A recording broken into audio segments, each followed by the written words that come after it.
Em nome do Pai, do Filho e do Espírito Santo. Amém. Ave Maria, cheia de graça, o Senhor é convosco. Bendita sois vós entre as mulheres, bendito é o fruto do vosso ventre, Jesus. Santa Maria, Mãe de Deus, rogai por nós, pecadores, agora e na hora de nossa morte. Amém. Estamos aqui, meu irmão e minha irmã, dando continuidade na nossa formação sobre o Catecismo da Igreja Católica. Nós estamos aqui no capítulo a qual fala da revelação de Deus, Deus que se revela ao homem. Nós estamos continuando aqui o assunto sobre as Sagradas Escrituras, a revelação de Deus, que de uma das maneiras ele se revela através da sua Sagrada Escritura. E nós vamos começar aqui então no parágrafo 115. Se você quiser acompanhar, você pega o seu catecismo aí da Igreja Católica, como eu estou aqui com o meu. Deixa eu pegar ele aqui para você ver. Assim como eu estou com o meu catecismo, você pode pegar o seu e vai me acompanhando aí, parágrafo 115. Amém? Vamos lá. O catecismo vai dizer sobre os sentidos da Sagrada Escritura. Sagradas Escrituras. Nós podemos dizer, então, o catecismo diz que existem 4 sentidos. Quais são eles? Literal, alegórico, moral e anagógico. O literal é a letra, aquilo que ensina o que aconteceu, sem segredo. O alegórico, o que se deve crer. Uma compreensão mais profunda em Cristo. Lembrando que nós lemos a Sagrada Escritura à luz de Cristo. Nós lemos o Antigo Testamento à luz de Cristo. E a Sagrada Escritura nos ensina o que de fato nós devemos crer. Moral, o que deves fazer. Uma nova maneira de agir. A Bíblia, gente, a Palavra de Deus, me dá um novo jeito de agir, um novo jeito de falar, uma nova maneira de pensar, uma nova maneira de caminhar, de entender, de compreender.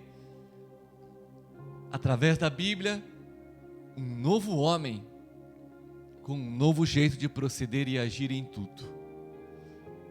Por último, anagógico, para onde deves caminhar? A Bíblia vai me levar até o céu. Ela vai me ensinar o que aconteceu, ela vai me ensinar o que eu devo crer, ela vai me ensinar uma nova maneira de agir e me comportar, e ela vai me ensinar aonde eu devo ir, para onde eu estou indo. Ela nos leva até o céu. Se eu viver de acordo com a palavra de Deus, no dia do julgamento, não preciso temer, não há o que temer, porque a Bíblia vai me conduzir até o céu. 119, ela vai falar sobre os exegetas. Os exegetas, eles têm um dever de mergulhar de uma maneira mais profunda nas Sagradas Escrituras, segundo os critérios que ela acabou de passar. Gênero literário, contexto, cultura, enfim, todas as outras coisas. Para quê? Para que a gente possa ter uma melhor compreensão, um melhor entendimento, um mergulho mais profundo. Paulo, isso é necessário? É necessário, sim. O Papa Francisco diz que quanto mais profundo é o nosso mergulho nas Sagradas Escrituras, mais profundo é o nosso encontro com Jesus, Verbo encarnado. E quanto mais profundo é o meu encontro com Ele, não fica na superfície, não é qualquer vento que vai me derrubar, que vai abalar a minha fé. O vento ali no mar, onde se cria onda, ele vem ali na superfície, mas se eu estou lá na profundeza das águas, aquilo não me abala. Quem tem um encontro profundo, um mergulho profundo na Bíblia, não se abala, a fé não é abalada. É lógico que todo mergulho que um exegeta faz, ele vai passar pelo juízo da igreja, porque cabe ao magistério da igreja a interpretação correta das Sagradas Escrituras. Mas o papel dos exegetas, aqueles homens que mergulham de uma maneira mais profunda na Bíblia, é fundamental. Lembrando que nós, como pregadores da palavra de Deus, nós também devemos fazer uma exegese da Sagrada Escritura. Pegando uma perícope, que é um texto que tenha começo, meio e fim, e mergulhando, usando todos os critérios que eu acabei de dizer, nós também podemos levar o povo que está escutando a pregação a um mergulho mais profundo, para que a fé daquele povo não seja abalada por qualquer vento. Amém? 120, foi a tradição apostólica que fez a igreja discernir que escritos deveriam ser enumerados na lista dos livros sagrados. Esta lista completa é denominada cânon das Escrituras, composta por 46 livros do Antigo Testamento e 27 livros do Novo Testamento. Se você quiser saber quais são os livros, está no parágrafo 120 ou na própria Bíblia. O Antigo Testamento é uma parte indispensável das Sagradas Escrituras. Não é porque tem o Novo Testamento que o Antigo Testamento perdeu a sua importância, o seu valor. Não, ele tem um valor indispensável. Meu irmão, minha irmã, são livros inspirados, pois a antiga aliança nunca foi revogada. O Antigo Testamento, podemos dizer, o Catecismo diz no parágrafo 122, ele preparou a vinda de Cristo. O Antigo Testamento preparou a vinda do Novo Testamento. Então ele não perdeu o seu valor. Assim como o Novo Testamento tem um valor imenso para nós, o Antigo Testamento também tem. A igreja nunca aceitou a ideia de rejeitar o Antigo Testamento. Isso foi uma ideia do marcionismo. O que é o marcionismo, Paulo? Lá no catecismo não está explicando, mas eu quero explicar aqui para você. O marcionismo foi uma seita criada por um homem chamado Marcião de Sinop, que tinha por característica principal rejeitar o Antigo Testamento.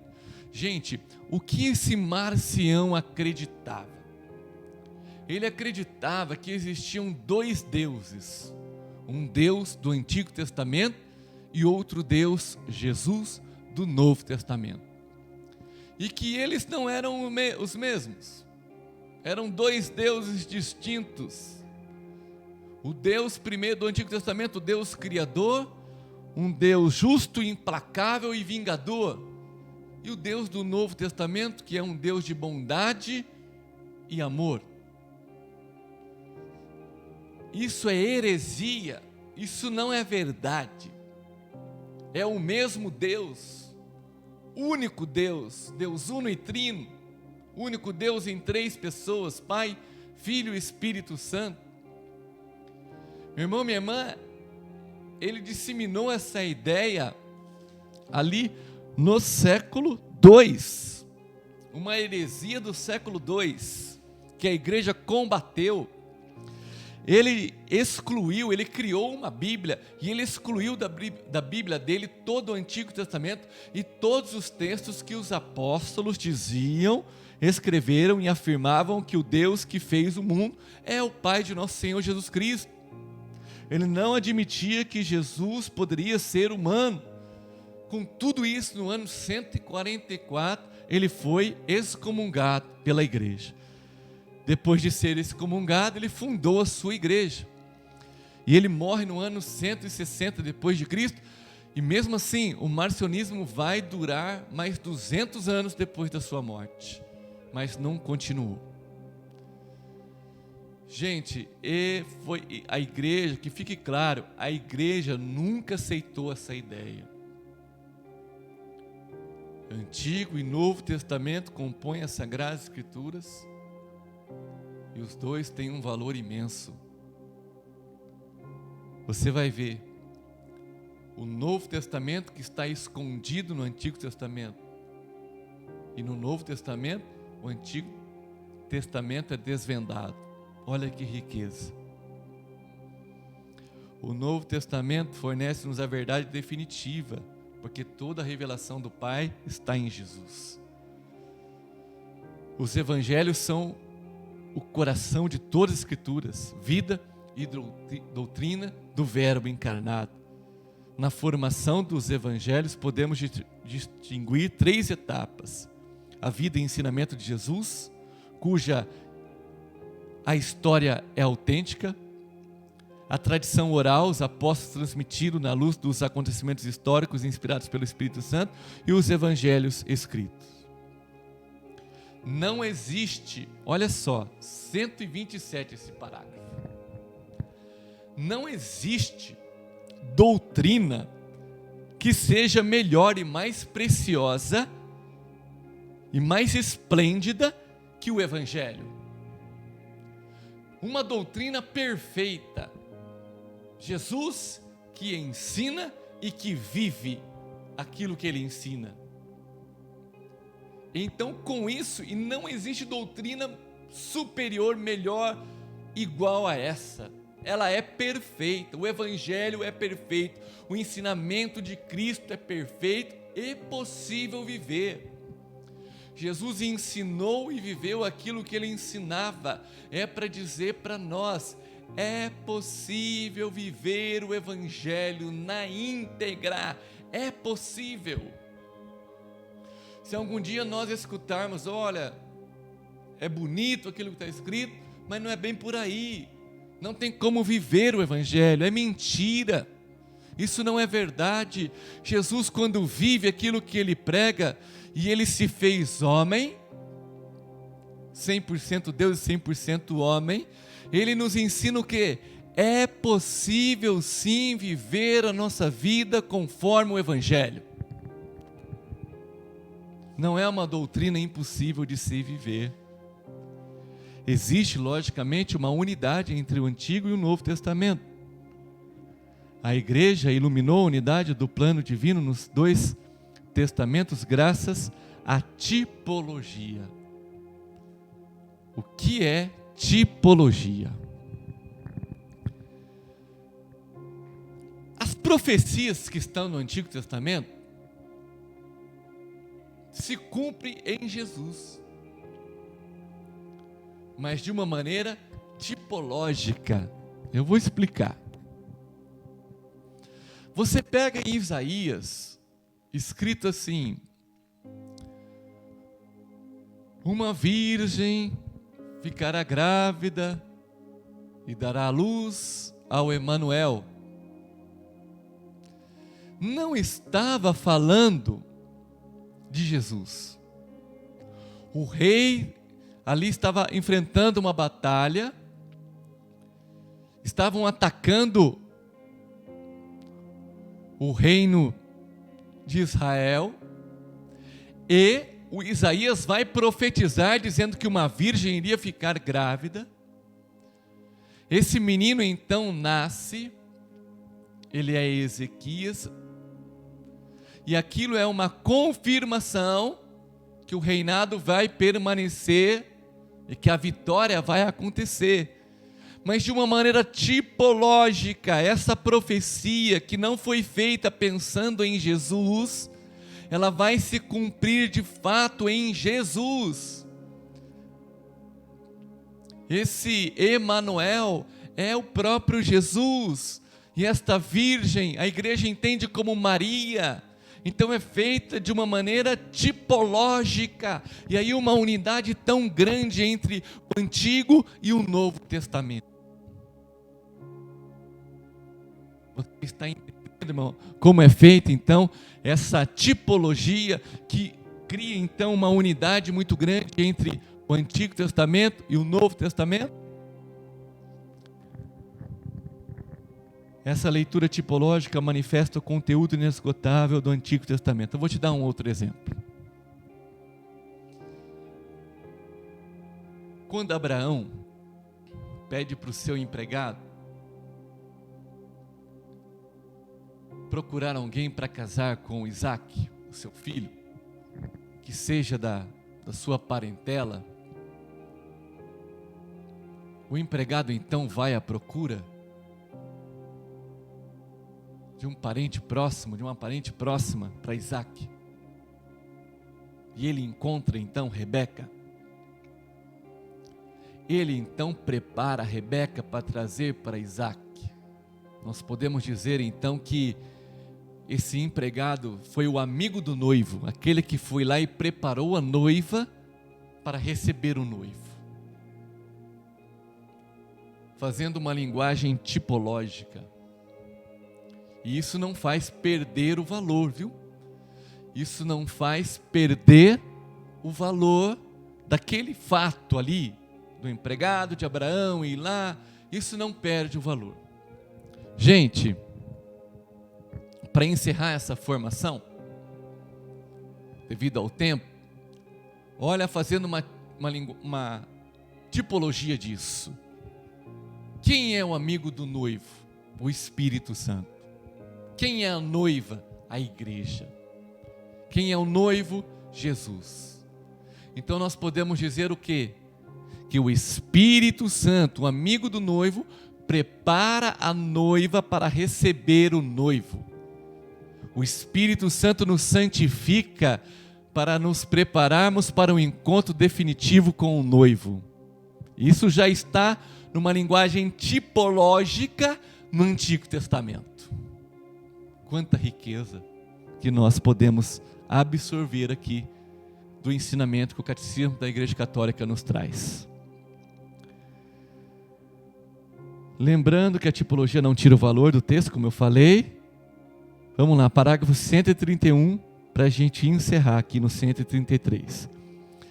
Sem se alimentar da palavra de Deus, não tem como permanecer firme na fé. É preciso que o acesso às Sagradas Escrituras seja amplamente aberto aos fiéis. 131 está dizendo assim: para ficar de pé, tem que se alimentar da palavra de Deus. E para completar, é necessário que se tenha um acesso amplo às Sagradas Escrituras, aberto aos fiéis.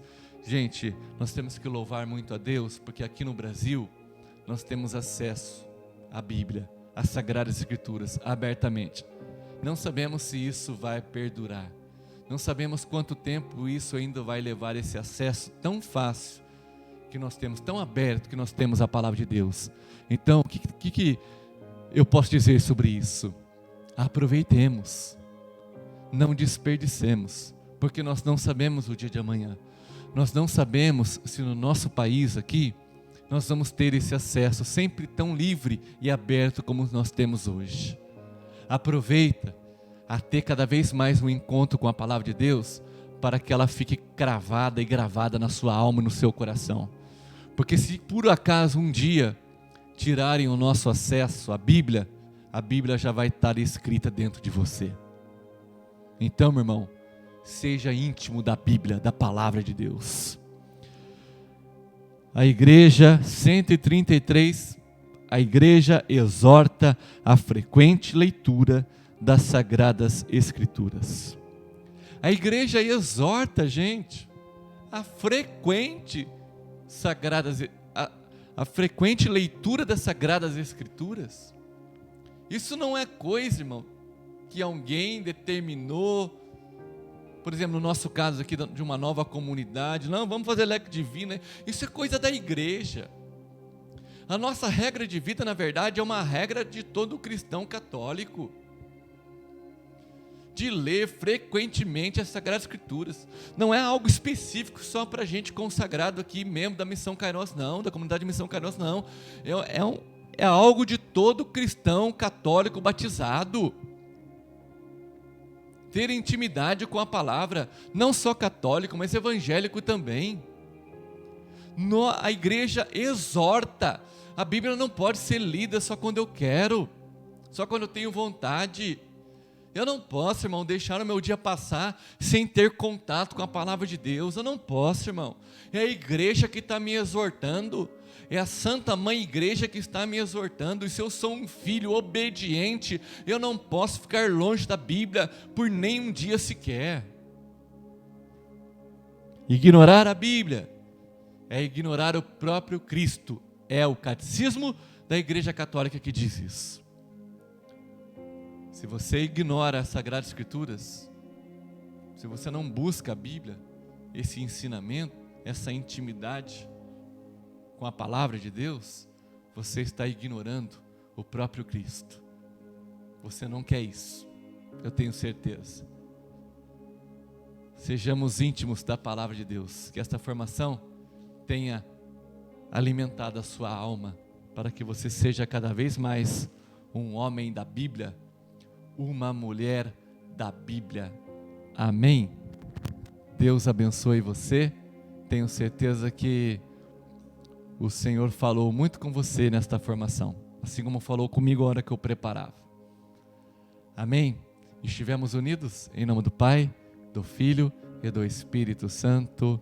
Amém.